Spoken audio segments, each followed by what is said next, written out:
ñu jàll ci beneen ponk mooy la réforme du code électoral Pastef dafa mel ni mënatul xaar le président Diomaye ñu ngi ko fiy wax keroog mi annoncé woon ay réforme ci code électoral ci constitution ak yeneen ne woon na premier trimestre jàll na bu dul yow am na invité bu ma ci doon waxal keroog ba ñu naan du lu normal ndax président quand même su waxee kàddoom dafa am valeur dañ ko war a traduire en acte alors am na ay député Pastef yu jóg déposer une proposition de loi sur la table du président de l'Assemblée nationale pour ñu modifier article L29 ak L30 ñaari article yooyu ñoo rendre Ousmane Sonko inéligible après sa condamnation dans l'affaire Mame Mbaye Niang noo apprécier acte bi d'abord. l'acte dafa traduire dafa expliquer dualité bi. dualité baa feeñ foofu. nekkul projet de loi.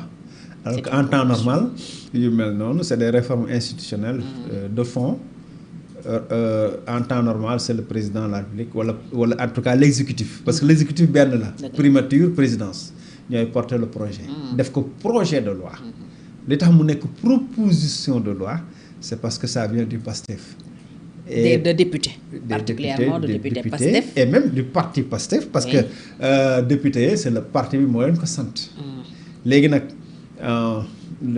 la présidence dafay yéex a waxu ci xam naa ñu ne kon ñun nañ ko def voilà donc mooy wane ni la dualité mais xam nga Fatou ñun ñëpp dañ doon wax ni et je crois que dañuy répéter le principe que les articles L29 ak L30 dañ ko war a defaraat man bon bokk naa souvent ñu koy faral di wax que du article yoo xam ne dafay dimbali un peu la démocratie. Et puis c'était taillé sur mesure pour éliminer ñenn ñi ça tout le monde le sait. Non, c'est ça la vérité. Parce que condamné nañ la par exemple L29 à des crimes dootoo inscrire mukk dootoo voter quoi yow. C'est-à-dire que condamnation civique. C'est-à-dire que dañ la civique ces droits civiques dootoo ko mën a exercer. Définitivement ça c'est très grave bu dee délit ces droits civiques. voté ak yooyu ak wala ñu voté la doo ko mën a exercer électeur éligible waaw pendant 5 ans mais attends c'est lourd il faut que ñu def segg c'est vrai que nag l'article L29 dafa citer ay cas par exemple tout ce qui est lié à la corruption là ak vol corruption escroquerie deniers publics ak crime yenn crime yi bon doo mën a kii mais en tout état de cause il faut que ñu xoolaat ko loolu waxoon nañ ko mais le projet doit être global parce que président de la République quand même dafa initié woon aussi ay réformes def dialogue ñu initier ay réformes donc réforme yooyu dafa war a global donc bu ñu defee projet de loi def ci réformes yi ñuy war a def yëpp ñu dem assemblée voté ko benn mais lu tax ñu jëkk léegi nag député Pastef bu ñuy jëkkee affaire bi yóbbu ko assemblée ça veut dire que ñoom leen intéressé mooy statut Ousmane Sonko autrement dit la loi wax naa le principe qu'on est d'accord que ñu xoolaat ko c'est clair mais nag démarche bi c'est taillé sur mesure c'est-à-dire que c'est pour Ousmane Sonko c'est pour Ousmane Sonko or dañ koy faral di rappeler sur les principes mooy la loi impersonnelle et générale loolu boo koy traduire impersonnel mooy xamul kenn général mooy bàyyiwul kenn loolu mooy loi xamul kenn bàyyiwul kenn léegi nag bis booy defar loi avec l'idée que dina arranger diw ça fausse le jeu. ça fausse mooy comme li ma la doon wax ci feedback.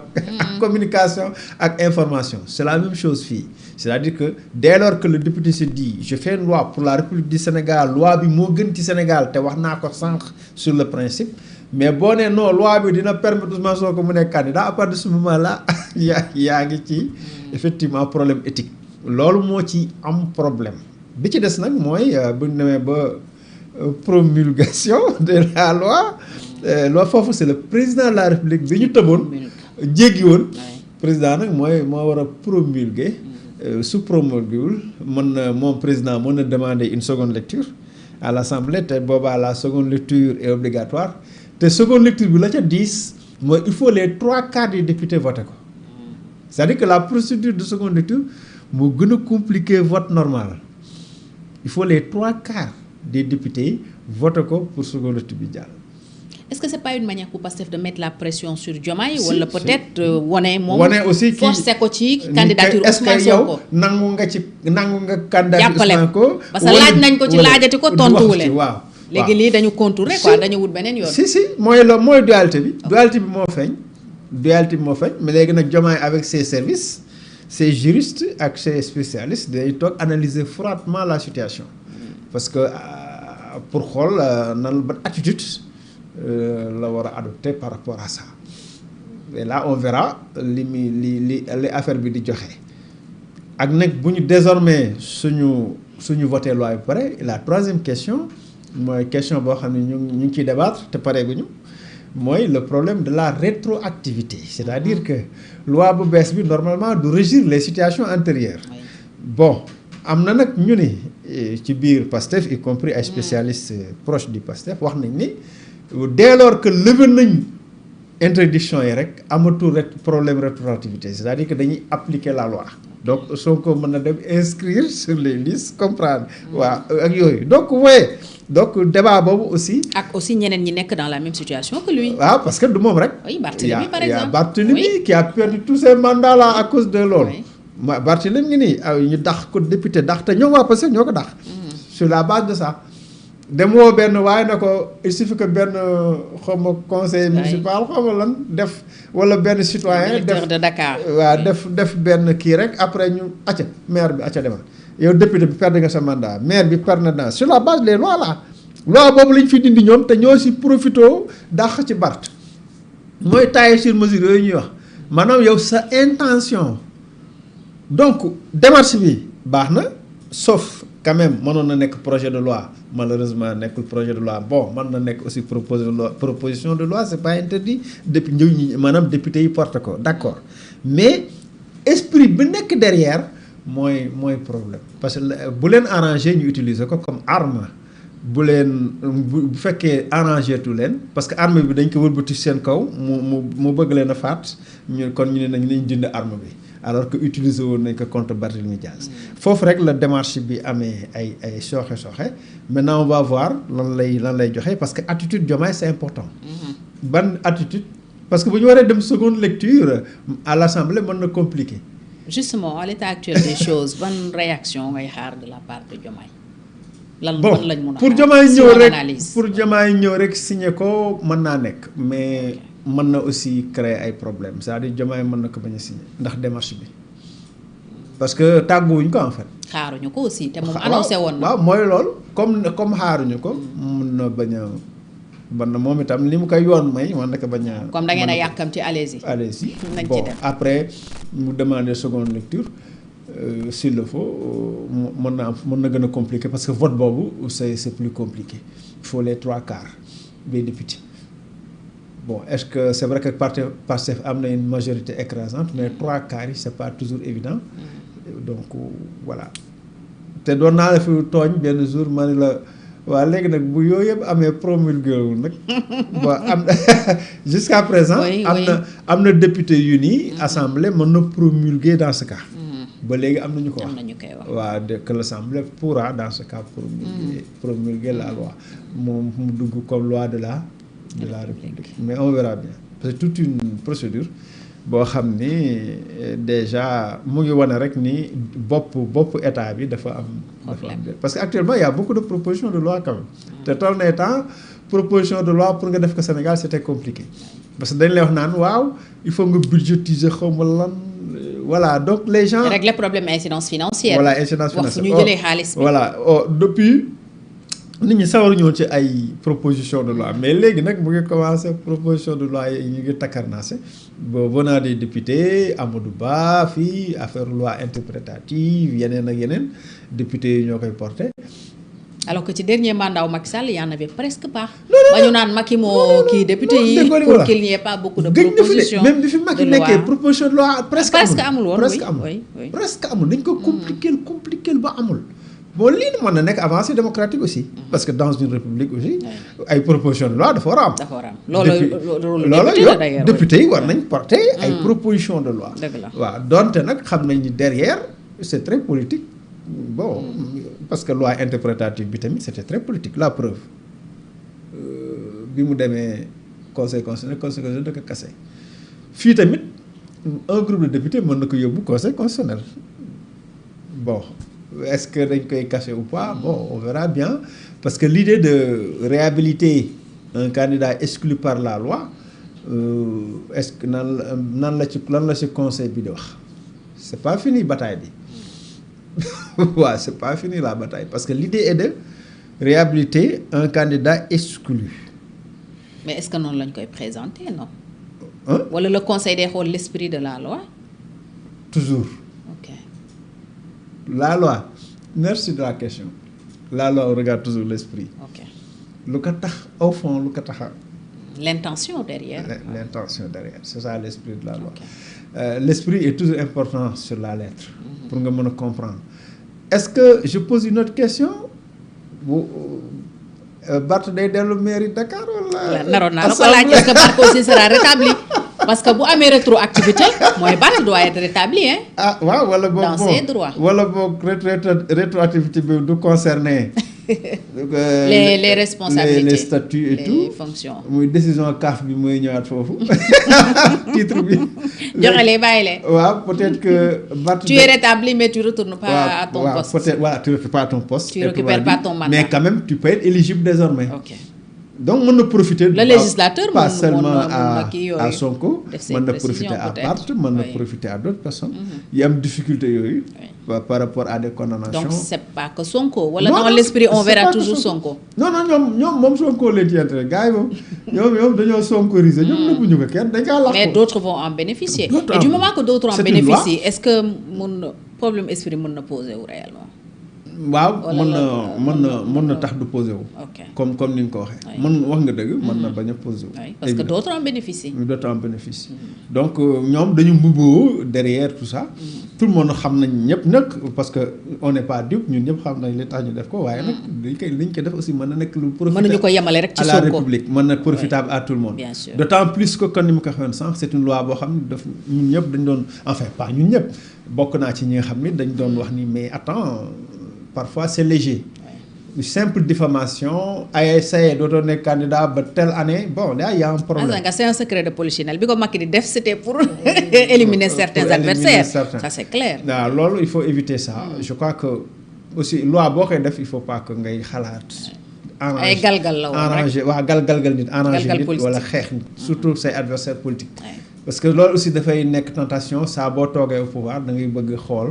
nooy galgale ses adversaires ba bloquer leen loolu c'est très africain aussi. waaw bu dee pays coup d'état yi ñoom dañ naan tas naa parti yooyu la ñuy wax yooyu waaw mais fii doo ko mën léegi li ngay def mooy fexe wut gars yi ay pexe waaw daal di créer ay situation juridique porte plainte nangam daaj ci fii daaneel kay et cetera et cetera. parce que Mame Mbaye ñëpp xam nañu avant sax diffamation boobu procès boobu Prodac.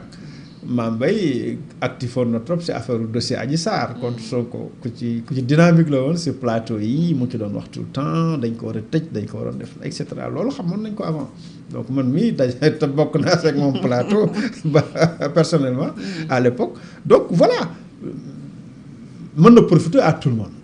Mën na profiter à tout le monde et loolu mën na tax mu nekk une loi qui passe. Mën na tax également Diomaye bu dajee ak ay conseillers mu ne ko bon. promulguer c'est tout et coow li nag mooy bis bu Diomaye waree jàkkaarloog Sonko élection. Alors beneen situation si mën na présenter wu mooy Diomaye bañ ko promulguer comme ni nga wax sànq ñaar yëpp mun na nekk. Absolument dañuy xaar. ba yegg ca ñu xam ban taxawaay lay am mais si toutefois promulguer wul lan lay jur. Alors dualité bi mooy gën a tar. Peut-être loi bi mën na jàll. day nekk beneen clarification pour Sonko. Oui. Parce que là dafa mel ni clarification la ñuy wut toujours. La position de Diomaye sur la candidature de Sonko. waaw boobaa day nekk clarification te dualité bi day gën a tar. Après lan moo mën a xew. Bon comme toujours rek li nit ñi wax rek li ñëpp di bañ a tudd mooy séparation nga xam ni ñëpp a ngi koy xalaat te kenn du ñu moo ko tudd. Parce que limogeage ou démission. ñaar yooyu moo fi ne et donc tant que ñu ngi koy maslaa bon ça peut marcher mais encore une fois élection yi mooy nekk problème parce que bu ngeen bëggee. Affronter aux élections ba pare ànd di liggéey c'est plus compliqué maintenant bon ñoom nee nañ noonu nañ ko maslaa parce que cohabitation douce la moo tax ñu leen di seetaan. Mais jusqu'où doo xam ce qui va se passer est-ce que dañuy juboo un jour bon loolu lañ leen di ñaanal bon mais buñ juboowul vaut mieux ku nekk dem moi je crois que c'est ça demi-mesure yooyu moo mënul nekk. da nga ciy nekk mbaa nekkoo waaw nekkoo ci d'autant plus que demi-mesure yooyu boo ko defee day indi jiixi jaaxa institutionnel yi ñuy gis nii. jiixi jaaxa institutionnel. commencé na partout foo dugg rek mu am jiixi jaaxa institutionnel. parce que lépp jaxasoo. kenn du xam. ñu naan mooy dàq leen Mayoro Diop kii naan kii ne diw bon yooyu yëpp jiixi jaaxa bi lee ko indi. parce que soit ngeen ànd liggéey nekk benn waxin la. même bu ngeen amee divergence ngeen garder ko. l'essentiel ngeen préserver l'essentiel.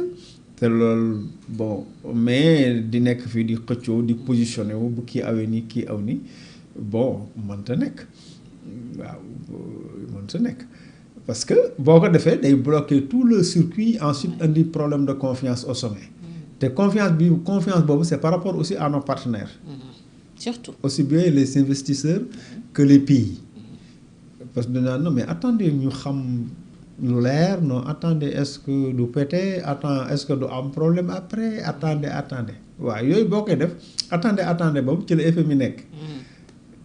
kaneen aussi ci lay nekk. ak ñeneen investisseurs aussi ci lay nekk.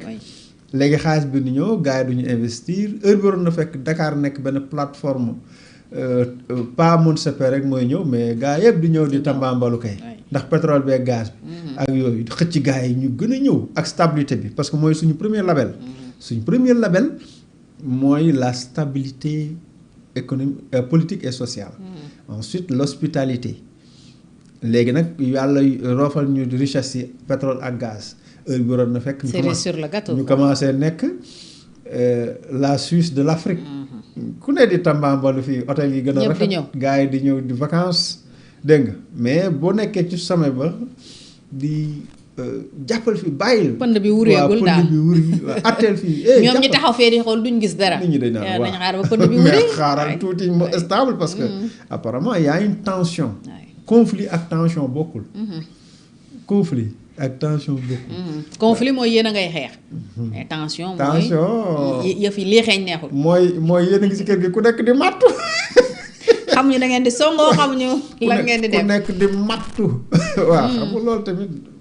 day jur après mën na jur conflit moo tax ñu bari bu fekkee dafa am tension dañuy def attention d'autant plus que li nit ñi ignorer ñu bari xamuñu ko mais chaque jour il y a les rapports Nations Unies, les valises diplomatiques rapport des institutions les valises diplomatiques rapport des experts les cabinets internationaux pas seulement de ñoo ñuy def notation de il y a les cabinets de consultance au niveau international donc chaque jour il y a des rapports yi li si ne du favorable parce que les économistes def na article sur la situation économique du Sénégal article bi c'est la dualité ak les problèmes avec le FMI les hésitations le fait que Sénégal aussi mu ngi def ay dettes cachées y compris régime bi yooyu c'est pas bien te xam nga journaux yooyu c'est des références au niveau international comme Financial Times ni mu ko defoon les économistes noonu la def.